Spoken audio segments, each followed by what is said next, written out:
What's up, y'all? Welcome back to the Pop Podcast. I am solo in the studio as promised post yoga retreat. So I hope everyone has had a good weekend whenever you are listening to this. I can't believe we're almost to the holiday season, which I feel like this yoga retreat came at a perfect time, although I was overly eager and excited probably like 4 weeks earlier than the retreat. But I am back in the studio, obviously recording this. I have a little bit of a tan, which is nice, especially in October where Dallas is 40 degrees in the morning and then it's 80 degrees when I'm walking into the studio here at 4 p.m. But I digress. No weather woman here. But I wanted to give you all an update on the Tulum retreat. So overall, the experience as a whole was awesome. I think the best way to phrase it is it wasn't what I expected.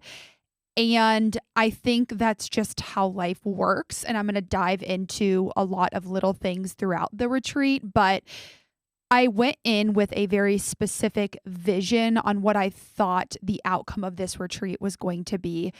I was thinking I was going to get clarity on what business I wanted to start. Like, I had all of these little things that I was hoping that I would get out of the retreat. And while all of those intentions and things are great, at the same time, the experience turned out to be something completely different, but in a different, good way. And that was really my biggest takeaway from the entire experience is that, and I post this on my Instagram. If you don't follow me, it's at Pop with Erin. But I focus so much on the when, the how, and the where with things in my life. I attach so much to the who, to when is this going to happen? Why is this not happening right now? To the how is this going to come to fruition? And that's what I was focusing on going into this retreat instead of just focusing on the what and the why. Why was I going on this retreat? To slow down was exactly what happened. And the what was to give myself space and time to rest and to really find that center and come back to who I am at my core. Because when I'm in nature, around water, doing yoga, not drinking and eating healthy, those are all the things that ground me along with meditation. And so that's kind of my takeaway from the entire experience is that if you go into something with a certain expectation, kind of like we have expectations of people and then they don't act a certain way and we're either let down or it's the opposite. We're super excited. I could have allowed a few things in here to kind of knock me off, but I remember just coming back to center and be like, you're here for a reason. The universe brought you here for a reason. And so you need to channel that energy and not let what you thought would happen affect the overall experience. So to start from the beginning, it was in Tulum, Mexico. I knew one of the instructors that was starting it or was one of the lead team members, if you will. I don't even really know what she's called. So if there's a specific name and I'm missing it, whatever, I digress. So there was 2 lead instructors and then there was 5 other people that were there. Me and one other girl had our teaching like 200-hour yoga teaching, our YTT. The other people did not, which is totally fine. And it was a small group of us, which is super nice. We were in this huge, elaborate hotel type thing, probably like 3 to 5 miles off of like a road on Tulum. I have no idea what this road is. I'm not good with directions, but it was beautiful. The first day and a half were probably the most challenging. First off, my digestive system did not love me during the entire experience on the first day and a half. I don't know if it was just being in a different country. My parents were kind of freaking out because they're like, where are you going? You don't know anyone. You know, naturally, my parents were a little hesitant, as they should be.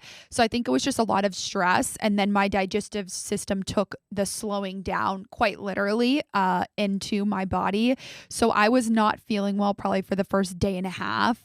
And one of the people that were on the trip didn't have the best energy, to say it directly, for the first like day and a half to 2 days. And that was what I was kind of alluding to earlier, where I just felt that it was going to throw me off. I remember sitting down and like almost crying because my stomach hurt so bad, and this negative energy, be like, am I supposed to be here?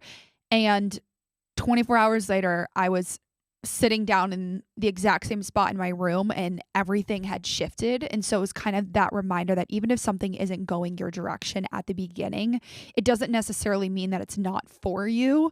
And so I just chose in that moment to not let this person who, I don't know what the problem was, I don't know what the negative energy was about, and just choose to focus on what she was bringing to the retreat and her knowledge and everything that she knew about yoga, and not focus on the other things. Because at the same time, and I've preached this before, like we truly do choose who we give our energy to and what we allow into our space. And so I just kind of distanced myself and became really good friends with other people on the retreat who were sharing the same energy, sharing the same passion, and were there for the same reason. So that was like the first day and a half. And then the rest of it was awesome. I mean, we did so many outdoor excursions during the day. We woke up every morning and did yoga, had breakfast, had a little bit of coffee, and then went off into our day. The yoga was a lot slower than I usually do, and that was another thing that I didn't expect. I thought it was going to be more power yoga that I'm used to. And at first I was a little upset because I was like, oh, I thought I was going to be doing a little bit more. But now, again, looking back, hindsight's always 2020. I think that's what my body needed. As you all know, I'm training for a half marathon, and I'm naturally a very upbeat person. And so I feel that that retreat was letting go of expectations, really truly slowing down and coming into the present moment. That's been my intention in October, and I have a feeling it's going to be at the very top of my big intention for 2023. So we did a lot. And if there's anyone out there listening that is thinking about going on a yoga retreat or is hesitant, absolutely do it. My experience overall was a success, and I would go on a yoga retreat again. Obviously, there's always things that you learn along the way, or just little learning lessons. And so that's something for me to take forward. But I was filled with gratitude that I had the opportunity to go. I don't have a job, so I wasn't tied down to a job and having to report to someone. I also had the financial means to be able to go. And so that was amazing, and it's not something that I regret doing at all. And I'm super grateful that I got away for 5 days and really turned my phone off, which turned my brain off. Y'all, you don't realize how draining social media can be, even if you're just scrolling. And when you delete the app off your phone and you take it off, I was immediately more present. Immediately. And I found myself trying to go for the first 2 days to like get on the app, even though it wasn't there. And then after that, my thumbs didn't even scroll that direction. So that's another reminder for you all. If you haven't taken a day or two off of social media in a while, it's going to be there when you get back. I had someone, Sophia, thank goodness for her, help post for me for the podcast. But outside of that, it's okay to take a break. Nothing ran away from me. My podcast was still there. My page was still there. Everything was still there when I got back. So it's an incredible experience. You'll notice yourself being more present, especially if you're on a trip, whether it's with family, significant other, whatever this trip is, or whatever you're doing in your life. Even if you're just staying home for a weekend and you want to be more present, I highly, highly recommend putting the phone away and getting into one-on-one conversation. The last two things that I want to touch on are things that came to me when I was in stillness and a little bit through meditation. And the first one leads to the second one. And the biggest realization, it's actually funny, I just had lunch with one of my best friends earlier, and her and I were talking about that. And I out loud said to her, I feel like I got my life back after I lost my job. And she said, that's a really big proclamation that you just made, or an explanation that you just said, or statement rather, don't know my words. And I was like, yeah, I just feel like I've come back into who I truly am. And what I recognized in that moment, and while I was sitting on this cabana type thing in Mexico, was that the last 4 years of my life, I've let fear dictate almost all of the decisions that I was making. fear of financial stability. So therefore I was chasing this financial success and going after being at the top and chasing this number, quote unquote, in my brain that I didn't even know my deep why. And when you're going after something with a fear-based motivation, I don't believe that that's ever going to turn out positive for you. And another fear was fear of being in a relationship. All of the decisions and the energy almost that I was allowing into my life, and also the energy, more importantly, that I was giving off, was based on fear. And I have a few, I think, reasonings or inklings of why that is the way that I am in my life. I think, a lot of it could be the way that I was raised, and just like parents who were always looking out for me, and maybe we're making decisions based off of fear. I also think I don't ever blame my parents. I don't believe that's productive for everyone else. But I also think for myself, like I allowed that to dictate the decisions that I was making as I became an adult, and I'm 26 years old. So I take full responsibility. But I think that was the biggest thing that I recognized about myself, was that the last 4 years I was chasing this quote unquote thing of success. And I've asked guests this, but what does success really mean? It's different for every single person. And when you're on a trip by yourself in the woods with tarantulas crawling all over you and lizards going over, you just realize how little you really need, and also how grateful I am to be in the United States, and how grateful I am to have what I have and to be able to drink the tap water and flush toilet paper down there's so many things that I was just overwhelmingly grateful for. And it brought me back to my why for this podcast, and brought me back to the why for working hard in the things that I want to do, and shifting from this lack fear-based motivation into love, because love is a direct opposite of fear. And so for me, leaving that retreat, I knew I needed to tune in more to love and not let fear dictate my decisions. And does that mean that fear is automatically going to go away? No, it's a normal emotion. It's a normal thing to feel. But for me, it's recognizing when that's coming up. Why is that fear there? And then allowing it to drift away and let go, and not attach that emotion to an outcome, and not allow myself to make decisions based off of that fear within me. Hopefully that makes sense, and hopefully I did a good job explaining that. And I think the why behind really breaking down that barriers, one of the girls that was on the retreat, she was hilarious. We were talking about inversions, just to give an example. I was like, I just can't get into a handstand. I do it against the wall and everything's fine. And she was like, get away from the wall. And what's the fear that's holding you back? And she was so quick to it. And I was like, what do you mean fear? I'm not scared. She's like, we're scared of something because you're going against a wall.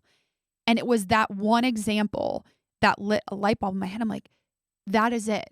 And I kind of had a feeling, because it kept coming to me in meditations, but that was when I knew. I'm like, you keep making decisions based off of fear, when in reality, you lost your job, you're totally fine. All of the things that you fear in your life are never as bad as you make them out to be in your head. And so I thought, why am I still holding on to these emotions? Why am I still allowing fear to dictate where I'm going in my life, when I can choose the opposite, when I can choose to lean into love and lean into vulnerability, which then opens yourself up to receive what's meant for you. So it's a very spiritual message, I guess you will say. But for anyone out there that's listening to this that resonates with any part of what I just shared, I don't think it's easy. I think it's a journey. And I'm not someone that lets fear stop me from things. I definitely will go after it or keep trying, but I just don't want to have that energy around me anymore. I don't want to lean into fear. I don't want to allow myself to keep chasing something that doesn't even resonate with my why, and it doesn't resonate with the what. And the fear is I want it right now. It's the impatience. It's the lack mindset. And so I'm like, let's get out of that. Let's shift out of that. I don't know how long it's going to take. It's probably going to be a lifetime of like truly working on that journey. But I think one of the girls at the retreat, because it was such a small example, that really lit me up. And I was like, wow, she hit the nail on the head. And that's my physical body. So why can't I get into this handstand physically? It's because my mental mind is not allowing me to go there because I'm allowing fear to stop me from getting to that place. Light bulb moment, when you have those and you're just, wow. So that is all that I have for the podcast. That is all the spiritual enlightenment that I had when going to Mexico. If you want more details on the retreat that I went on, I do believe the girl that hosted it is doing another one in April. I'm more than happy to put you in touch with her. If you want more information about it, I'm more than happy to share with all of you. But that was my experience. I recommend it to anyone else. I think if you can get away for 4 or 5 days by yourself and just be in stillness, the effects, the change, the mindset shift is lifelong. And so therefore you can't really put a price tag on A, your mental health, and B, all the shifts, enlightenment, light bulb moments that happen within those 5 days. So I hope everyone has a fabulous rest of your week. And I almost forgot, but I am grateful for the trip. I know it's cheesy and that's what this entire episode was about, but I am very grateful that I was able to go on the trip and have the experience that I had and meet the amazing people that I met. So thank you all. And I'll be back next week with a very special guest.